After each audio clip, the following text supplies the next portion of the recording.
Okay, सबभन्दा पहिला हाम्रो टपिक छ when two circle touch each other externally. Externally touch गर्दाखेरि कन्डिसन के हुन्छ र त्यसलाई फिगरबाट बुझ्ने है त। When two circle touch each other externally.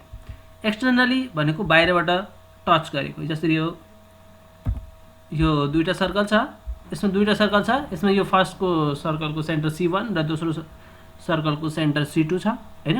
यो र बाहिरबाट टच गरेको छ है, बाहिरबाट यति यहाँ टच गरेको छ। यसो हुँदाखेरि यसको कन्डिसन हुन्छ C1 C2 = R1 + R2 हुन्छ। कसरी भन्दाखेरि अब तिमीले हेर, जस्तै यो C1 यो सर्कल छ हैन, यो सेन्टर भयो, यहाँदेखि यहाँसम्मको रेडियस यो R1 भयो। यहाँ मैले यहाँदेखि यहाँसम्मको रेडियस कति छ R1। अनि C2 भनेको यहाँदेखि यहाँसम्मको रेडियस R2, यहाँदेखि यहाँसम्मको रेडियस R2 भनेपछि यहाँदेखि यहाँसम्मको डिस्टेन्स C1 C2 भनेको कति हुने भयो R1 + R2 हुने भयो। कुरो बुझ्यो? यो C1 C2 भनेको R1 + R2। यो सर्कलहरूको डिस्टेन्स भनेको कति हो त भन्दाखेरि R1 + R2। यो हो सर्कल बाहिरबाट टच गर्दाखेरि, है, ध्यान दिने। सो यो कन्डिसन हो C1 C2 = R1 + R2। र R1 भनेको यहाँदेखि यहाँसम्मको भयो र R2 भनेको यहाँदेखि यहाँसम्मको भयो हैन। यो टोटल डिस्टेन्स भनेको यहाँदेखि यहाँसम्मको हो के अरे, यो भनेको रेडियस हो दुईटैको जोड्ने हो भने त्यही आउँछ C1 C2। र अब अर्को हाम्रो कुरा छ when two circle touch each other internally. Internally भनेको भित्रबाट, अघिको हामीले पढेको एक्सटर्नली हो, अब हामीले पढ्ने इन्टरनली। इन्टरनली भनेको भित्रबाट टच गर्ने हो। यो अलिकति बुझ्न पर्ने हुन्छ। हेर, अघि जस्तो यो बाहिरबाट टच गरेको थियो, यो अब सर्कल इनसाइड छ, भित्र छ त्यसको, र यसले यहाँ भित्रबाट टच गरेको छ हो। हेर त, भित्रबाट टच गरेको छ। र यसमा यसको सेन्टर, यो ठुलो सर्कलको सेन्टर C1 र सानो सर्कलको सेन्टर C2 छ भने यहाँदेखि यहाँसम्मको डिस्टेन्स R1 हुन्छ र यहाँदेखि यहाँसम्मको डिस्टेन्स हुन्छ R2 हेर त, यहाँदेखि यहाँसम्मको डिस्टेन्स फर्स्ट R1 भयो र यहाँदेखि यहाँसम्मको डिस्टेन्स R2 भयो। सो यो C2 भने हाम्रो यहाँदेखि यहाँसम्मको डिस्टेन्स R2 अनि यहाँदेखि यहाँसम्मको डिस्टेन्स R1 भनेपछि ल भन त C1 C2 भनेको कति हुन्छ होला, ल भन त। सो C1 C2 भनेको हाम्रो R1 - R2 हुन्छ। मोडुलसमा R1 - R2 किन भन्दाखेरि अब डिस्टेन्स त हाम्रो नेगेटिभ हुँदैन हैन। सो C1 C2 भनेको हाम्रो भयो R1 - R2। सो यो बुझ्यौ कुरो हाम्रो मोडुलस। सो यो है बुझ्न पर्ने, एकदमै कुरो बुझ्न पर्ने। C1 C2 = R1 + R2 र C1 C2 भनेको मोडुलस R1 - R2। र क्वेसनले केही पनि भनेन, भनेको जस्ट क्वेसनले two circle touch each other मात्रै भनिदियो, एक्सटर्नली र इन्टरनली केही पनि भनेन भने।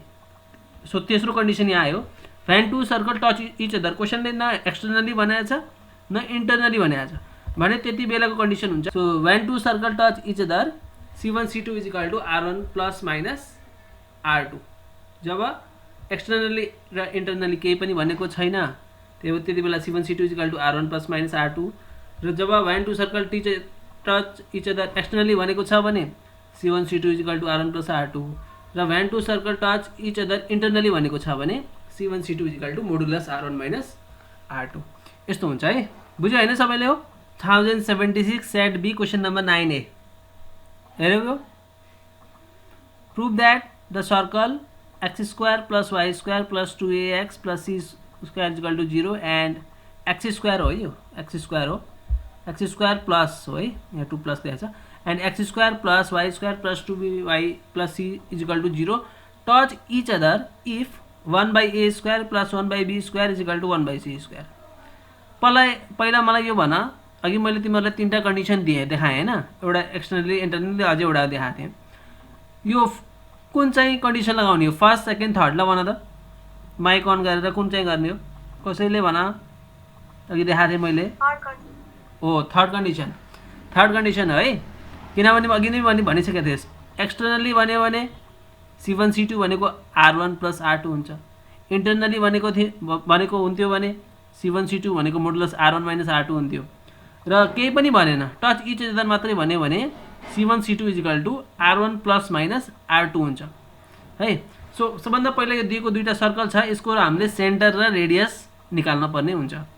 सो सेन्टर र रेडियस निकाल्नको लागि यो जुन सर्कल दिएको छ त्यसलाई x² plus y² plus 2gx plus 2fy plus c is equal to 0 सँग कम्पेरिजन गर्ने सेन्टर माइनस 0 माइनस f निकाल्नको लागि र रेडियस निकाल्नको लागि रेडियसको फर्मुला त तिमीलाई थाहै छ रेडियस r भनेको √g² plus f² minus c हैन।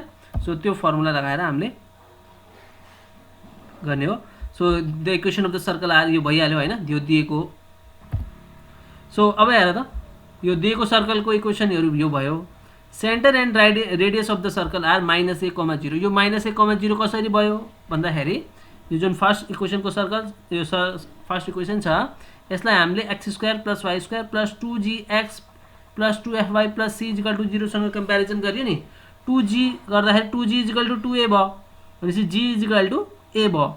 तर सेन्टर भनेको के हो सेन्टर भनेको त -g माइनस f हो भनेपछि -g माइनस f भनेको त यहाँ y f भनेको त छँदै छैन हैन 2fy भनेपछि y को टर्मै छैन भनेपछि त 0 हुन्छ। त्यही भएर हाम्रो सेन्टर भनेको कति भयो फर्स्ट इक्वेसनको -a,0 र रेडियस भनेको √g² plus f² minus c हो यहाँ c को ठाउँमा c² छ हैन। सो g² भनेको अब हाम्रो g भनेको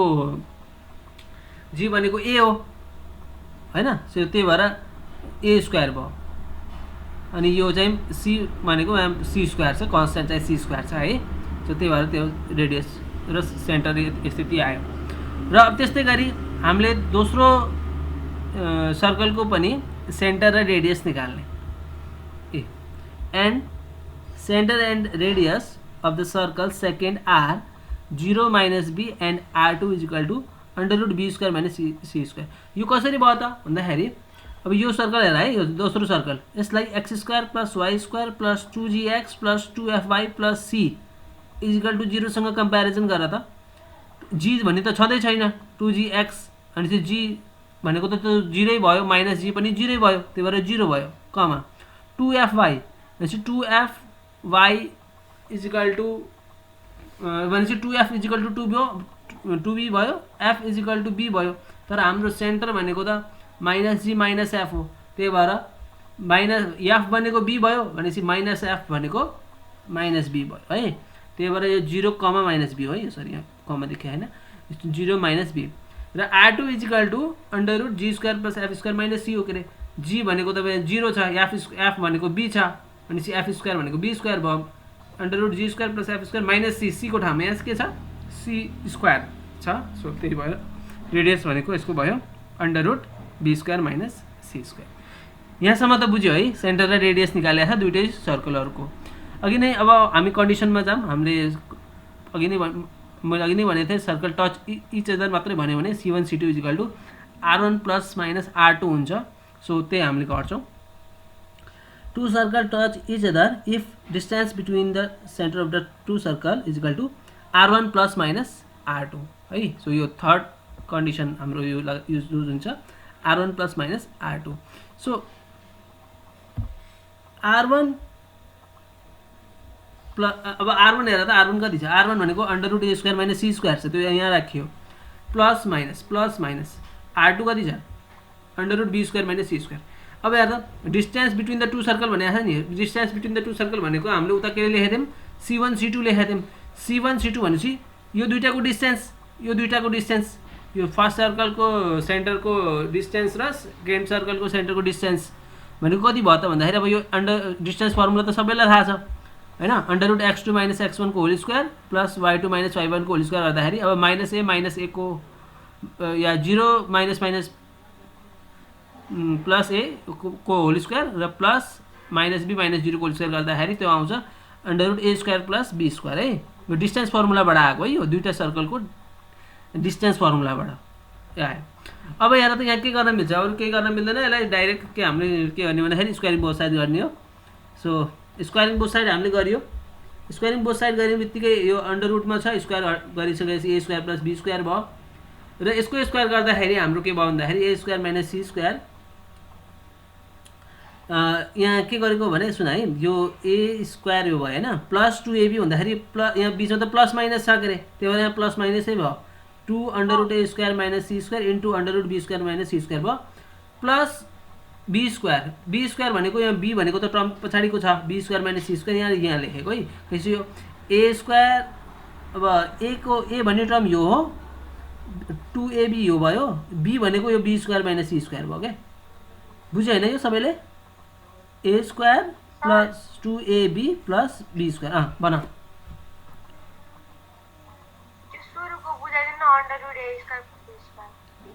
यो सुरु यो बुझेनौ under root A square plus be square मैले के भनेको थिएँ यो c1 c2 equal to r1 plus minus r2 हो नि हेर त यो distance between the two circle भनेको नि distance between the two centre of the two circle भनेको c1 c2 हो नि अघि मैले जुन कन्डिसन देखाएको थिएँ त्यो भनेको c1 c2 हो नि यो दुईटा यसले भन्न खोजेको दुईटा सेन्टर बीचको डिस्टेन्स भनेको नि ल भने त डिस्टेन्स फर्मुला के हो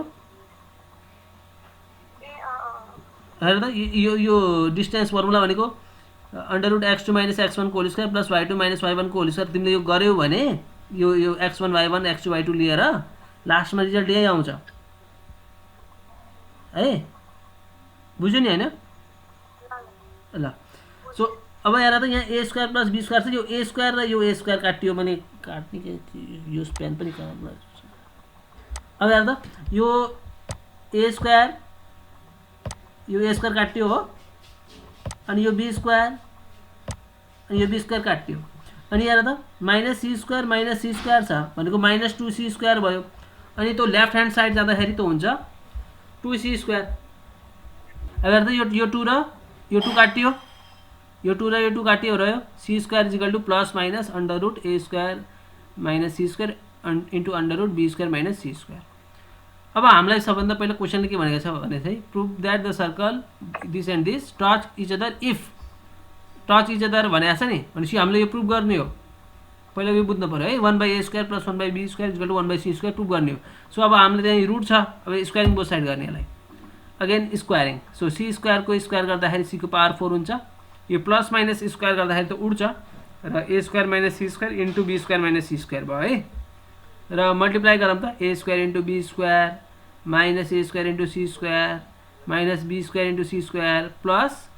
c टु द पावर 4 भयो है सो भइसकेपछि अब तिमीले के गर हेर त यो c को पावर 4 यो c को पावर 4 काटियो हैन अनि यो माइनस माइनस भएको टर्मलाई यता लैजाऊ लेफ्ट ह्यान्ड साइडतिर लैजाऊ त so minus a square c square यता आउँदाखेरि plus a square c square र minus b square c square यता आउँदाखेरि भयो b स्क्वायर c स्क्वायर अब हामीलाई त यो 1/a square plus 1/b square equal to 1/c square prove गर्नु छ त्यही भएर हामीले के गरौँ भने simply a square b square c स्क्वायरले डिवाइड गरिदिउँ so dividing both side by a square b square c square we get 1/a square plus 1/b square equal to 1/c square which is the required answer so केही नबुझेको छ भने भन त यसमा